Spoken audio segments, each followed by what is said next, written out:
Hello दोस्तों, railway वाला में आप लोग का स्वागत है। मैं आज एक ऐसे अभ्यर्थी से मिलाने जा रहे हैं जो पहले एसएससी एमटीएस में कार्यरत थे। फिलहाल हम लोग के साथ में ट्रेन मैनेजर का ट्रेनिंग कर रहे हैं। आज उन्हीं के एक्सपीरियंस, उनके मोटिवेशन और यहाँ तक ये पहुँचे हैं उसी के बारे में डिटेल्स में हम लोग चर्चा करेंगे। यही हैं हमारे कैंडिडेट पप्पू जी, इनके बारे में आज हम लोग जानते हैं। सबसे पहले आप सबों का रेलवे वाला चैनल में स्वागत है। देखिए, मैं 2018 से अक्टूबर 2018 से एमटीएस के पद पे कार्यरत था। एसएससी पास करके मैं गया था और वहाँ पे जब मैं जॉब में गया तो मैं अपने जॉब से संतुष्ट नहीं था, क्योंकि वो मेरी योग्यता के अनुकूल ही नहीं था। मैं कई बार हतोत्साहित हो जाता था कि यार इतना पढ़ लिख के आया हूँ और जॉब प्रोफाइल से मैं संतुष्ट नहीं था। कई बार अंदर से टूट जाता था, रोने का मन करता था अंदर से, लेकिन फिर भी खुद का मोटिवेशन, और जब भी मतलब अंदर से टूटता था मैं यही सोचता था कि यार ये क्या ज़िंदगी होगी कि ज़िंदगी भर एमटीएस का ही टैग लगा रहे। एक बात बताइए कि आपका ये पढ़ने का प्लानिंग कोई शेड्यूल हुआ करता था? कुछ इसके बारे में बताइए। इस बारे में यदि मैं ईमानदारी से बताऊं तो शुरू से ही जब मैं तैयारी शुरू किया तब से ही मेरे अंदर ये हैबिट बन चुकी थी कि मैं सुबह उठ के सबसे पहले ये प्लान करता था कि आज दिन भर मुझे कितना पढ़ना है, क्या क्या शेड्यूल बनाना है, कौन सा टॉपिक मुझे कवर करना है या कौन सा मॉक लगाना है। तो ये प्लान मेरा सुबह में ही हो जाता था और जनरली मैं एक नोटबुक में नोट कर लेता था कि ये टॉपिक, ये सब्जेक्ट करना है, और मुझे जितना मेरी कैपेसिटी होती थी उससे 10 से 20% ज़्यादा ही बनाता था, ताकि ना कुछ तो 80-90% भी यदि अचीव कर लेता हूँ तो भी वो एक बहुत बड़ी कामयाबी होती है। एमटीएस में रहते हुए कैसे पढ़ाई किए, क्या क्या शेड्यूल था, क्या क्या पढ़ते थे, वो भी हमारे दोस्तों लोग को बता दीजिए।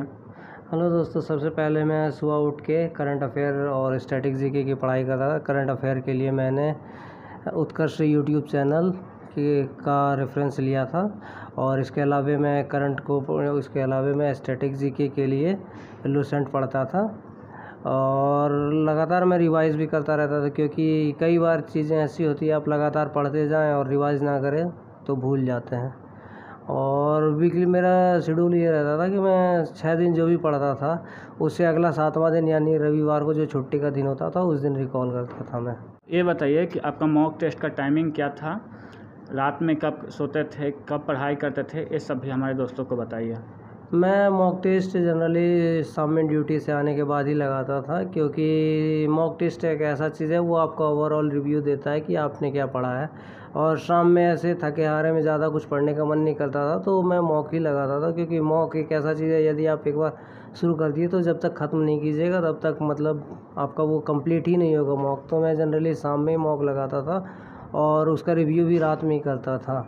और रात में जब मैं जनरली 10 से 11 के बीच में सोता था तो रात में सोने से पहले मैं एक बार रिकॉल करता था कि सारा दिन मैंने क्या क्या चीज़ पढ़ा है, उनमें से क्या कमी रह गई। हम लोग का बिहार झारखंड का जनरली कल्चर ये है कि लड़का का जॉब हो गया, गवर्नमेंट जॉब, तो फिर शादी के लिए घर वाले परेशान करने, शादी कर लो, ये सब करने लगता। क्या आपके साथ भी ये प्रॉब्लम हुआ था? नहीं, ये प्रॉब्लम स्वाभाविक है, हर किसी के साथ होता है, और ये मेरे साथ भी हुआ था। घर वाले बोले थे कि कर लो, उम्र भी हो रहा है, लेकिन मैं घर वालों से एक मौका और मांगा कि मुझे एक मौका और दिया जाए ताकि मैं फिर से तैयारी करके वहाँ से आगे बढ़ सकूँ, और रिज़ल्ट आज आपके सामने है। मुझे भले 4-5 साल लग गए, लेकिन आज मैं ट्रेन मैनेजर का ट्रेनिंग कर रहा हूँ। तो क्या आपका सिर्फ यही एक रिजल्ट था कि और भी कोई रिजल्ट इससे पहले दिए हुए हैं? इसके पहले मैं जब जॉब में आया था तो मैं जॉब में काफ़ी खुश था कि यार जॉब आ गया, लेकिन जब जॉब प्रोफाइल देखा और जॉब में आया तो मैं अपनी जॉब से संतुष्ट नहीं था। फिर मैंने वापस एसएससी की तैयारी शुरू की और 2 बार सीजीएल प्री क्लियर हुआ, मेंस क्लियर हुआ, मेरिट में 2 बार बाहर हुआ था। इसके अलावा मैं सीएचएसएल में भी 2-3 बार बाहर हो चुका था, और उसी बीच ये एनटीपीसी की वैकेंसी आई और मैं अपने तैयारी की दिशा को थोड़ा मोड़ा और आज मैं आपके सामने हूँ।